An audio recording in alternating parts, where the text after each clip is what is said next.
बिस्मिल्लाहिर्रहमानिर्रहीम। मुहर्रम का महीना इस्लामी साल का पहला महीना है। ये सिर्फ एक नए साल की शुरुआत नहीं, बल्कि अपने एमाल का जायजा लेने और अपनी जिंदगी को बेहतर बनाने का मौका भी है। जब मुहर्रम का जिक्र आता है तो हमें सब्र, कुर्बानी, हक और साबित कदमी याद आती है। तारीख हमें बताती है कि हक का रास्ता हमेशा आसान नहीं होता। इस रास्ते में मुश्किलात भी आती हैं, आजमाइशें भी आती हैं, और बाज़ औक़ात इंसान खुद को तन्हा भी महसूस करता है। लेकिन जो शख्स अल्लाह पर भरोसा रखता है वो कभी नाकाम नहीं होता। आज हम अपनी ज़िंदगी पर नज़र डालें। क्या हम सच बोलते हैं? क्या हम अपने वालिदीन की इज्जत करते हैं? क्या हम दूसरों के हुकूक का ख्याल रखते हैं? क्या हम नमाज की पाबंदी करते हैं? ये वो सवालात हैं जो हर मुसलमान को खुद से पूछने चाहें।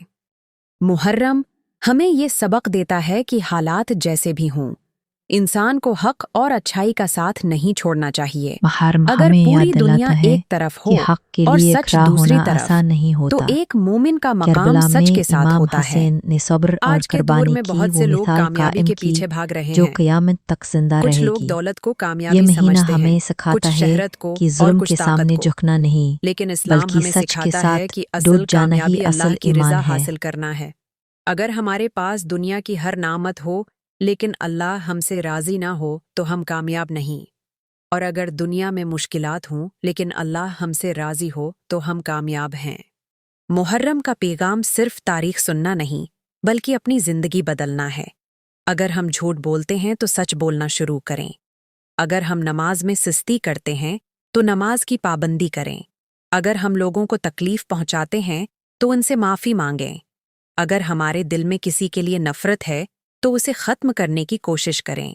याद रखें, अच्छा इंसान बनने के लिए बड़े बड़े काम ज़रूरी नहीं होते।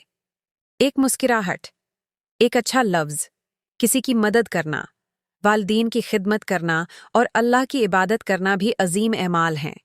मुहर्रम हमें ये भी याद दिलाता है कि ज़िंदगी बहुत मुख्तसर है। एक दिन हम सब ने अल्लाह के सामने हाजिर होना है। उसलिए हमें आज ही अपनी इस्लाह शुरू कर देनी चाहिए। कल का इंतज़ार मत कीजिए, क्योंकि किसी को नहीं मालूम कि उसके पास कितना वक्त बाकी है। आइए इस मुहर्रम एक अहद करें कि हम अपने किरदार को बेहतर बनाएंगे, नमाज की पाबंदी करेंगे, सच बोलेंगे, दूसरों के साथ हुस्न सलूक करेंगे और हर हाल में अल्लाह पर भरोसा रखेंगे। अल्लाह ताली हमें हक को पहचानने, इस पर अमल करने और बेहतरीन मुसलमान बनने की तौफीक अता फरमाए। आमीन।